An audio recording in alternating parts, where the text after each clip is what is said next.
प्रिय व्यूअर नमस्कार। आज हम लोग इस वीडियो के माध्यम से यह जानेंगे कि कोई भी भूमि अगर आप खरीदते हैं और खरीदने के बाद जब दाखिल खारिज करने के लिए आवेदन प्रस्तुत करते हैं तो किन कारणों से यह अस्वीकृत हो जाता है और हमें क्या ऐसे सावधानियां बरतनी चाहिए जिससे यह आवेदन किसी भी परिस्थिति में अस्वीकृत नहीं होगा। अस्वीकृत होने के मौलिक कारण क्या हैं, इसमें हम समझने का प्रयास करेंगे और साथ ये भी समझने का हम प्रयास करेंगे कि हमें ज़मीन अगर हम परचेज कर रहे हैं तो किन किन बिंदुओं पर अगर हम ध्यान दे दें तो निश्चित रूप से दाखिल खारिज संपन्न हो जाएगा और किसी तरह की कोई परेशानी नहीं आएगी। दोस्तों, जब आप कोई भूमि खरीदते हैं कि कौन सी ऐसी सावधानी आप अपनाएं जिससे आपकी भूमि का आसानी से दाखिल खारिज हो पाए, इसके बारे में आइए हम विस्तृत चर्चा करते हैं और हम ये ढूंढते हैं कि कौन से ऐसे मुख्य कारण हैं जिस कारण के चलते आपका दाखिल खारिज अस्वीकृत हो जाता है। उस कारण को अगर आप पहले ही जान लेते हैं और उन सावधानियों को आप विक्रेता और क्रेता के रूप में आप अच्छे तरीके से समझेंगे तो निश्चित रूप से दाखिल खारिज में किसी तरह की परेशानी नहीं आएगी और कभी भी आपको अंचल का चक्कर नहीं लगाना पड़ेगा। अंचल का चक्कर बस उन्हीं परिस्थितियों में लगाना पड़ेगा कि आप चाहेंगे, आवेदन प्रस्तुत कर दिए हैं और आपका स्वीकृत हो जाएगा। अकारण आपको बार बार अंचल न जाना पड़े, इसके लिए आवश्यक है कि इस बात को आप गंभीरता से समझें। दोस्तों, जब कोई आप भूमि खरीदते हैं तो खरीदने से पहले विक्रेता के नाम से जमाबंदी ऑनलाइन कायम है या नहीं है, इसे जरूर जान लें। अगर विक्रेता के नाम से ऑनलाइन जमाबंदी कायम है तो पंजीकरण के बाद किसी तरह की कोई परेशानी नहीं होगी आपको म्यूटेशन यानी दाखिल खारिज कराने में। बशर्ते यह बात ध्यान रहे कि विक्रेता का जो अंश है उसके अंदर ही उस अंश के जो रकबे हैं उससे कम हिस्से या उसके बराबर हिस्से को ही आपने क्रय किया है। अगर ऐसी स्थिति है तो निश्चित रूप से आपको कोई समस्या दाखिल खारिज होने में नहीं आएगी। समस्या तब शुरू होती है जब विक्रेता के नाम से ऑनलाइन जमाबंदी कायम नहीं होती है। ऑनलाइन जब जमाबंदी कायम नहीं होगी और आप जमीन विक्रेता से क्रय कर लेंगे तो ऐसी परिस्थिति में आपसे ये कहा जाएगा कि जिससे आपने जमीन परचेज किया है, क्रय किया है, उसके नाम से जमाबंदी कायम नहीं है और आपका दाखिल खारिज नहीं हो पाएगा। दूसरी स्थिति यह होती है कि खतियान की भूमि होती है जो ऑनलाइन जमाबंदी तो कायम है लेकिन पूर्वजों के नाम से कायम है। वर्तमान जिसका दखल कब्जा वहाँ पर है वह व्यक्ति, उनके नाम से जमाबंदी कायम नहीं है। वह व्यक्ति, उनका संबंध जो है वह पूर्वजों से तो है परंतु उनके नाम से जमाबंदी कायम नहीं है। ऐसी दशा में आप यह जानकारी प्राप्त कर लें कि जिस प्लाट को आप क्रय करने जा रहे हैं उस प्लाट पर उनका दखल कब्जा हो और साथ ही जितने सह खातेदार हों यानी उस प्लाट में जितने व्यक्ति का नाम हो उनका लिखित सहमति हो कि इनका अंश जो है इतना है और इतना अंश वो आसानी से बेच सकते हैं। अगर ऐसी सहमति उनकी है, लिखित सहमति, तो आपको दाखिल खारिज कराने में कोई दिक्कत नहीं आएगी।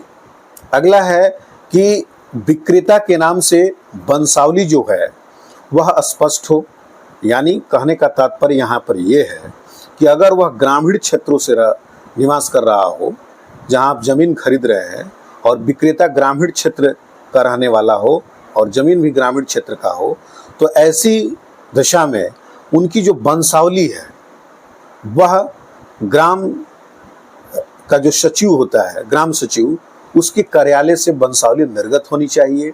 अगर शहरी क्षेत्र का हो, ऐसी स्थिति में नगर पंचायत, नगर परिषद और नगर निगम से उनकी वंशावली निर्गत होनी चाहिए या किसी कोर्ट के द्वारा, न्यायालय के द्वारा भी अगर वंशावली निर्गत है तो वो भी मान्य होगी, जिसमें स्पष्ट उल्लेख हो कि जो पूर्वज हैं उनसे इनका क्या संबंध है, पुत्र हैं, पौत्र हैं, उनका क्या संबंध है, उनका संबंध भी उल्लेखित हो और साथ ही महिलाओं का भी नाम उस वंशावली में उल्लेखित हो, तो किसी तरह की कोई दिक्कत नहीं आएगी। अगर वंशावली की अस्पष्टता होती है तभी भी आपको दाखिल खारिज में दिक्कत आती है। साथ ही एक और बहुत बड़ी परेशानी आती है मिलजुमला गाटा का। मिलजुमला गाटा जो होता है उसमें किस तरह की दिक्कतें आती हैं?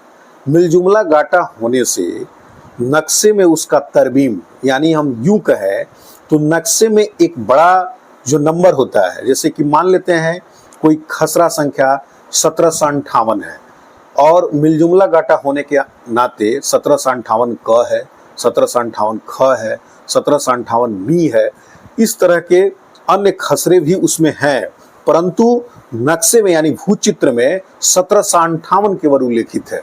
ऐसी स्थिति में यह जानकारी लेना संभव नहीं हो पाता है वहां कि 1758 क का हिस्सा उस 1758 में कहाँ है, पोजीशन कहाँ है।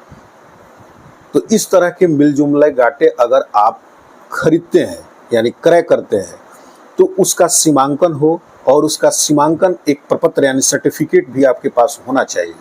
सरकारी सीमांकन आप करा लें और दखल कब्जा भी उनसे प्राप्त कर लें, तो ऐसी स्थिति में आपको मिलजुमला गाटा में भी दिक्कत नहीं आएगी। दोस्तों, कोई भी अगर आप भूमि खरीदें तो इन बातों का बिल्कुल ध्यान रखें। बहुत तेजी में नहीं पड़ें कि बहुत तेजी में आकर के तुरंत ही भूमि खरीद लेनी है। जमाबंदी का ऑनलाइन विक्रेता का होना अति आवश्यक है, क्योंकि आप प्रैक्टिकल मोड में ऐसे भी समझें, माना कि आपके बैंक के अकाउंट में 0 पैसे हैं या 10 रुपए हैं और आपने किसी को चेक 100 रुपये का काट करके दे दिया, तो चेक काटने में तो कोई रुकावट नहीं है, लेकिन चेक कट जाने के बाद जब चेक जिसको आप देंगे वह व्यक्ति जब बैंक में जाएगा तो निश्चित रूप से वह पाएगा यह जो है उसके बैंक में इनसफिशिएंट बैलेंस है और वह नहीं निकाल पाएगा। तो यही स्थिति यहाँ भी होती है जब जमाबंदी ही आपकी ऑनलाइन कायम नहीं। जमाबंदी ऑनलाइन कायम होने का मतलब यह है कि जो रैयत है, इतना भूमि, इतना रकबा इस गांव में, इस प्लाट नंबर में वह धारित करता है, उसी में से आपको काट करके और आपके नाम से वह चढ़ाया जाता है, आपके नाम से वह उल्लेखित कर दिया जाता है। जब उसके नाम से वह भूमि उल्लेखित ही नहीं होगी, है ही नहीं, तो आपके नाम से वह कैसे कर दिया जाएगा? तो यह सबसे बड़ी दिक्कत आती है। इसलिए आप सबसे पहले उन्हीं भूमि को प्राथमिकता दें खरीदने के लिए जिनके नाम से ऑनलाइन जमाबंदी कायम है, या अगर खतियानी भूमि है तो लिखित शाह खातेदारों या जितने भी उसमें अन्य हिस्सेदार हैं उनका एक लिखित प्रपत्र पर स्पष्ट अंश का निर्धारण हो और सबका हस्ताक्षर हो, तो आप खरीद सकते हैं। खरीदने से पहले उसका कब्जा दखल आप प्राप्त कर लें, और कब्जा दखल आप प्राप्त कर लेंगे और इन सारे डॉक्यूमेंट के होने पर आपका निश्चित रूप से दाखिल खारिज आसानी से हो पाएगा। दाखिल खारिज के आवेदन प्रस्तुत करते समय आप इन बातों का भी ध्यान दें कि प्लाट नंबर, खाता नंबर, रकबा और मोबाइल नंबर के साथ साथ राजस्व ग्राम, थाना नंबर का उल्लेख गलत न करें, स्पष्ट करें, और इसमें किसी भी प्रकार की अगर गलती होती है तो ये भी एक आधार बना करके आपका आवेदन अस्वीकृत कर दिया जाता है। तो ये एक प्राइमरी एंट्री है, इस एंट्री को कभी गलत उल्लेखित न करें। मोबाइल नंबर आप वही दें जो मोबाइल आपका हमेशा ऑन रहता हो, आसानी से आपको उस पर मैसेज आ जाए, इसके साथ साथ आप आसानी से अपडेट से अवगत हो पाएँ, वैसे मोबाइल नंबर का आप उल्लेख करें। दोस्तों, मेरा ये मानना है कि आप उसी ज़मीन को प्राथमिकता दें जिस ज़मीन पर किसी तरह का विवाद न हो, जमाबंदी ऑनलाइन उल्लेखित हो और कब्जा करने में किसी तरह की आपको कोई परेशानी वहाँ न हो, तो उस ज़मीन को आप खरीद सकते हैं। ज़मीन को खरीदने के बाद जैसे ही आप आवेदन प्रस्तुत करेंगे, निश्चित तौर पर आपका जो दाखिल खारिज है वह हो जाएगा। अस्वीकृत का कोई कारण वहाँ नहीं मिलेगा और आपको अंचल का चक्कर नहीं लगाना पड़ेगा। दोस्तों, यह वीडियो आपको कैसी लगी? अगर अच्छी लगी होगी तो इसे लाइक करें, शेयर करें, और किसी तरह की कोई दुविधा अगर हो तो कमेंट सेक्शन में निश्चित पूछें, मैं उसका उत्तर त्वरित देता हूं। और मेरे चैनल को सब्सक्राइब करना बिल्कुल मत भूलिए। आपने अपना कीमती समय मेरे वीडियो पर अभी तक दिया, इसके लिए बहुत बहुत धन्यवाद।